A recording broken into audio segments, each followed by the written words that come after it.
Hi, and welcome back to my kitchen, Cooking with Sally J.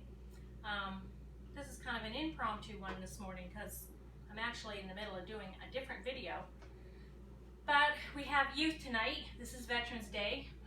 We still have youth, and my lesson with my little children are on being thankful and sharing. So my brain does this to me, and it said, "Oh, you should make cookies for all the groups." And I'm like, "Nah, I don't really need to do that, right?" And it wouldn't let go. So I sent a message to all the workers and I said, my class has to do some sharing tonight, so don't make your snacks. I'll make it. So we're going to make the snack, and we're doing it as unto the Lord, okay? So what I'm going to tell you for a recipe, I'm actually doubling. Okay, let me back that up a minute. We're going to make snickerdoodles, but I need to make enough so I know that it will go around to all the classes. So I'm doubling the recipe, but the recipe that I'm going to give you on this, on YouTube when I write it out, will be the single recipe, not the doubled recipe. So if you want to double it, you'll have to do that on your own. But today I am doubling it. So we're going to start out with a cup of butter. Well, actually, for a regular recipe, it's a cup of butter, okay? As you can see, I'm not doing that.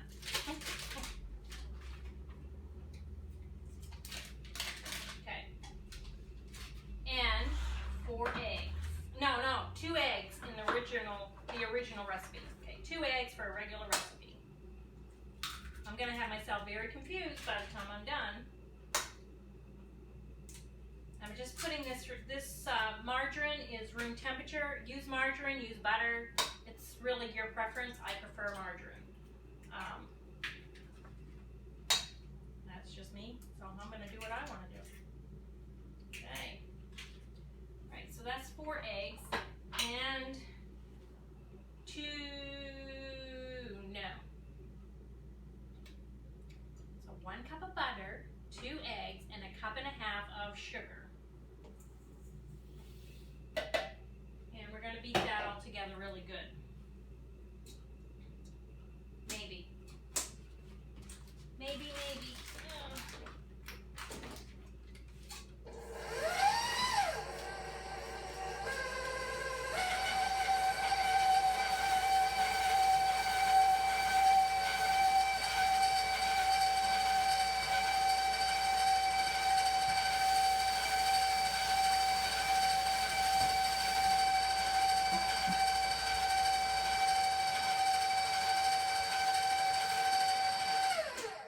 Okay, you just want to beat that till it's incorporated, and it's just going to be a really pretty yellow.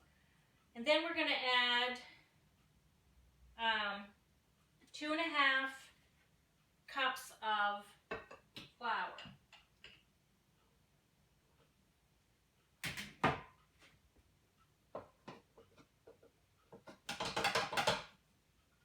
Now, if you just tuned in or whatever, you're like, well, that was more than 2.5 cups of flour.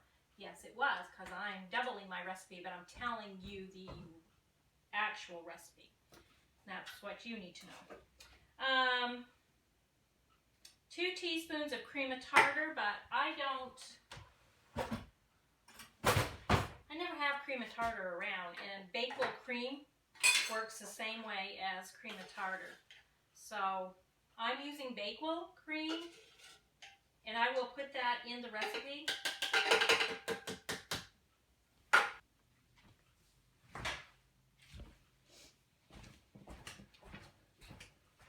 Okay, so we're back. This lapse between where I'm walking back and forth drives me nuts, but you know, I can't.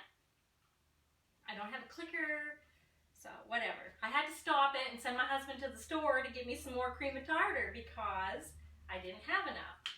Because I was doubling my recipe. I would have had enough if I was just doing the single recipe. But anyway, the lady at the store never saw anybody buy this, so she told my husband that she wanted my biscuit recipe, which I will give her, but it also lets her find out that I have cooking videos. So that was kind of cool. So there's a reason for everything, right, people? All right, so I just put in the flour and the Bakewell cream or cream of tartar if you have it. I just prefer Bakewell cream. Okay. Now we need 1 teaspoon of soda.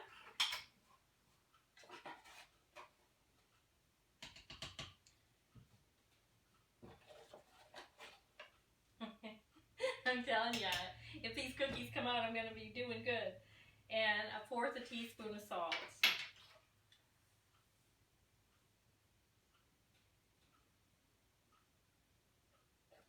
Okay. All right, so that's it to that cookie part of it. And we're going to mix this up really good.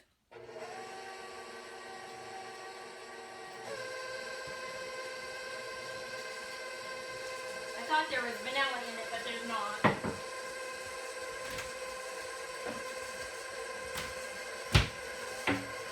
So today I am not going to use parchment paper.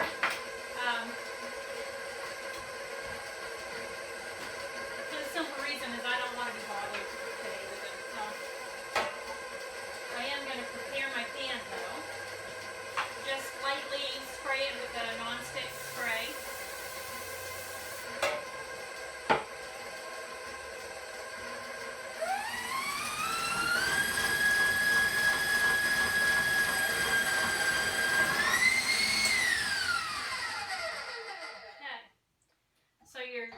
Your dough is going to be a little tacky,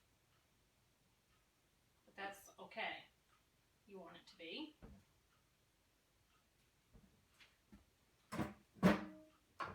And then what I do,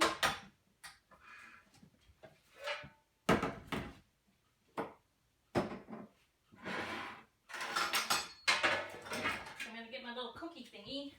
There we go, thingy. It's been a while. But I like it. I like using those better because it gives you the shape that you want.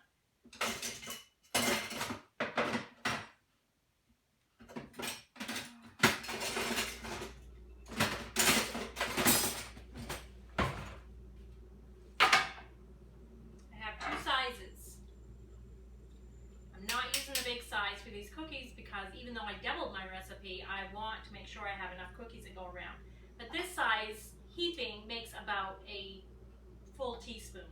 And if you don't have one of these, dropping them by the teaspoon, we're not dropping them.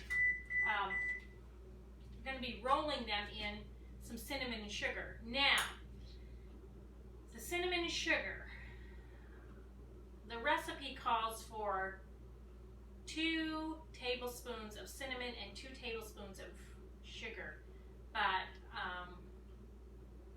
I don't think that's right. So I changed it. So 1 tablespoon of cinnamon to 2 tablespoons of sugar, and then that gives you the right consistency for your cinnamon and sugar. Because if you get too much cinnamon, it's going to be bitter. You want to have a hint of cinnamon and the taste of the sugar. Okay, so I'm just going to take my heaping teaspoonful and drop it in my hand. And then I'm just going to, I like to be faster with things, so I'm just going to make a few and put them in the cinnamon, and then we'll get going.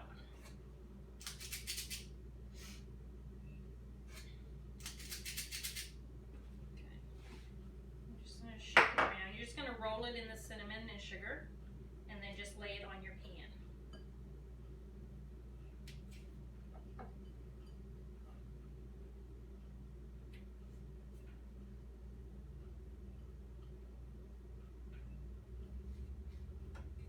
I still feel like I got a little too much cinnamon, but I tasted it and I can taste the sugar, so it's sometimes better just to give it a little roll in your hand. Just lightly roll it across there. I gotta tell you people, I have got an itch on my nose. It's driving me insane and I can't scratch it, so.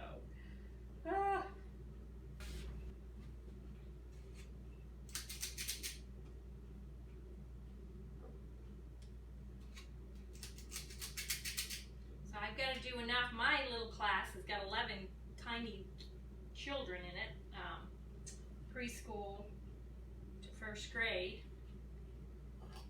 And then the next age up has just about that many. The teen class, there's about 15 of those. So, and then the pastor's class, I think it's like 4 junior high boys or something. So we got a big group of kids. So I need at least a dozen cookies a class.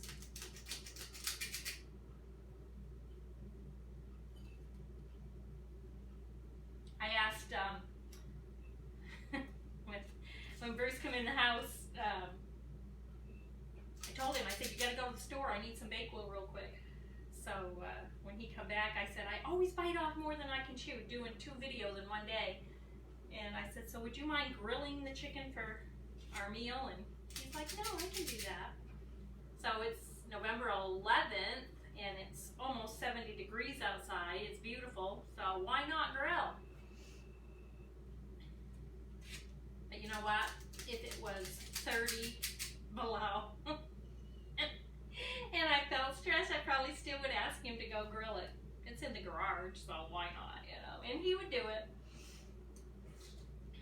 He deserves a medal, and I do know that. He's not unhappy either, so life's good.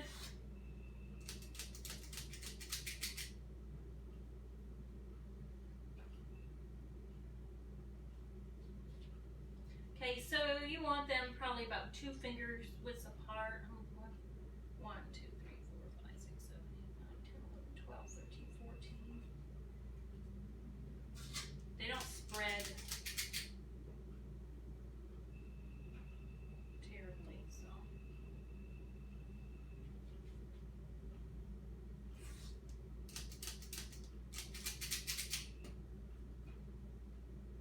Well,